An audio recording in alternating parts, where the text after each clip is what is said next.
அதுக்கப்புறம் ராத்திரி 8 அல்லது 8:30 மணிக்கு புறப்படுவான்.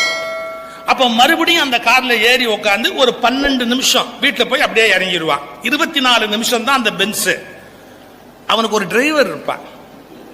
அவன் வண்டியை சும்மா ஏசி போட்டு 2 சீட்டு மேல தூக்கி அப்படி காலை போட்டு அதுல அருமையா ரேடியோ போட்டுட்டு டிங் டிங் டிங் டிங் அந்த காலை ஆட்டிக்கிட்டு அவரு பிரேக்ஃபாஸ்ட் அங்கதான் சாப்பிடுவாரு, லஞ்ச் அங்கதான் சாப்பிடுவாரு.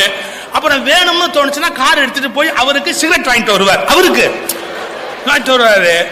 இந்த பென்ஸ் காருக்கு ஓனர் மட்டும்தான் முதலாளிய ஒழிய வாழ்நாள் முழுக்க அனுபவிக்கிற யோகம் யாருக்குன்னு கேட்டா அவர் டிரைவருக்கு தான். கடவுள் அந்த பென்ஸ முதலாளிக்கு படைக்கல, அவனுக்கு தான் படைச்சு வச்சிருக்கிறார். யாரு அனுபவிச்சாங்கிறது தானே சார் முக்கியம். அப்ப வாழ்க்கை என்பது நீங்கள் சேகரிப்பது அல்ல, குவிப்பது அல்ல, வாழ்ந்து அனுபவிப்பது.